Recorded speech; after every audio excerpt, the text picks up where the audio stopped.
আগের দিন তোমাদের আমি ন্যারেশন চেঞ্জের কিছু ফর্মুলা দিয়েছিলাম যে প্রেজেন্ট থেকে পাস্ট হলে কিভাবে ডাইরেক্ট থেকে ইনডাইরেক্ট স্পিচের বদল হয়। সিম্পল প্রেজেন্ট থাকলে সিম্পল পাস্ট হয়, কন্টিনিউয়াস থাকলে পাস্ট কন্টিনিউয়াস হয়ে যাবে, প্রেজেন্ট পারফেক্ট থাকলে পাস্ট পারফেক্ট হয়ে যাবে, পাস্ট টেন্সে আবার সিম্পল পাস্ট থাকলে পাস্ট পারফেক্ট হয়, আর পাস্ট কন্টিনিউয়াস টেন্স থাকলে পাস্ট পারফেক্ট কন্টিনিউয়াস টেন্স হয়। এই পর্যন্ত তোমাদের আমি বলেছিলাম। আজকে এই ফর্মুলার ওপরেই একটা তোমাদের সিম্পলভাবে কিছু এক্সাম্পল দিয়ে বুঝিয়ে দেবো। চলো দেখা যাক। দেখো, ফার্স্টে তোমাদেরকে দেখাবো প্রেজেন্ট থেকে প্রেজেন্ট মানে হচ্ছে যখন রিপোর্টিং ভার্বটাও প্রেজেন্ট টেন্সে থাকবে এবং রিপোর্টেড স্পিচটাও প্রেজেন্ট টেন্সেই থাকবে। রিপোর্টিং ভার্ব কাকে বলে? কমার আগে যে ভার্বটা থাকে, হি সেজ, সে বলে, এই যে বলে কথাটা, এটা হচ্ছে রিপোর্টিং ভার্ব। আর রিপোর্টেড স্পিচ কোনটা? যেটা কোটেশনের মধ্যে থাকে, সেই অংশটা হচ্ছে রিপোর্টেড স্পিচ, মানে যে বক্তা যে কথাটা বলছে। তাহলে কি দেখো, ফার্স্ট এক্সাম্পলটা, হি সেজ, সে বলে, আই অ্যাম টায়ার্ড, আমি হই ক্লান্ত। তাহলে কি বলেছি, যে রিপোর্টেড ভার্বও যখন প্রেজেন্টে থাকে এবং রিপোর্টেড স্পিচও যখন প্রেজেন্টে থাকে, তখন ডাইরেক্ট থেকে ইনডাইরেক্ট কীভাবে হয় দেখে নাও। He says that he is tired, was কিন্তু হবে না।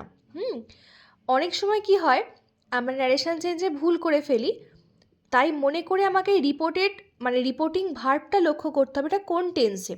অনেক রকম প্র্যাকটিস করতে করতে আমাদের একটা ধারণা চলে আসে অলওয়েজ হয়তো সেড আসবে, বাট যখন আমরা দেখব রিপোর্টিং ভার্বটা প্রেজেন্ট টেন্সে আছে, তখন কিন্তু ভেতরে যাই থাক, মানে যেটা আমাদের রিপোর্টেড স্পিচ আছে ওটা কিন্তু প্রেজেন্টেই থাকবে, কোনো রকম পাস্ট বা ফিউচার বা অন্য কোনো টেন্সে হবে না। শুধুমাত্র এখানে প্রোনাউনটা চেঞ্জ হলো। সে বলে আমি অসুস্থ, তাহলে এখানে অসুস্থটা কে? সেই লোকটি নিশ্চয়ই যে কথাটা বলছে।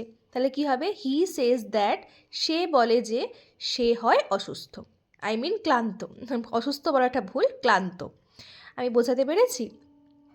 চলে আসি প্রেজেন্ট থেকে পাস্টে। প্রেজেন্ট থেকে পাস্ট মানে হচ্ছে যখন রিপোর্টিং ভার্বটা মানে কোটেশনের বাইরের কথাটা পাস্ট টেন্সে আছে, কিন্তু রিপোর্টেড স্পিচটা মানে কোটেশনের মধ্যের কথাটা প্রেজেন্ট টেন্সে আছে, তখন আমরা কিভাবে করব দেখে নাও। হি সেড, এবার দেখো সে বলেছিল, মানে ঘটনাটা ঘটে গেছে। আই অ্যাম টায়ার্ড, বাংলায় যদি আমরা ট্রান্সলেট করি তাহলে কি হবে? সে বলেছিল আমি হই ক্লান্ত।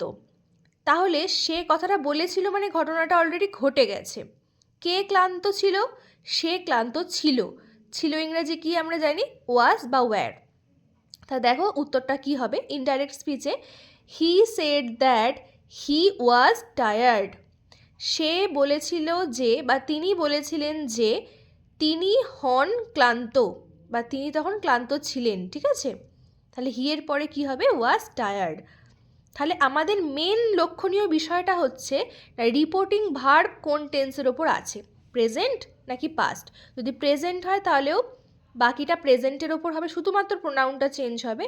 আর যদি রিপোর্টিং ভার্বটা পাস্ট টেন্সে থাকে, দ্যাটস মিন তোমার রিপোর্টেড স্পিচটাও পাস্ট টেন্সে করতে হবে। সিমিলারলি হি সেড, তিনি বলেছিলেন আই অ্যাম প্লেয়িং, দেখো এটা সিম্পল প্রেজেন্টে ছিল আই অ্যাম টায়ার্ড, আর এটা হচ্ছে তোমার প্রেজেন্ট কন্টিনিউয়াস টেন্সে আছে। He said I am playing, তাহলে he said that he was playing. বোঝাতে পারলাম? শুধু অ্যামটা কী হবে? ওয়াজ হয়ে গেল। আর আইটা হি, কারণ কথাটা তিনি বলছেন।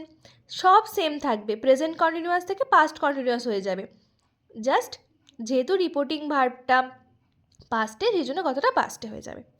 সিমিলারলি আরেকটা উদাহরণ দেখো, এটা হচ্ছে তোমার প্রেজেন্ট পারফেক্টে, মানে থার্ড ফর্ম রয়েছে। দেখো, he said I have done it, তিনি বলেছিলেন আমি কাজটি করেছি।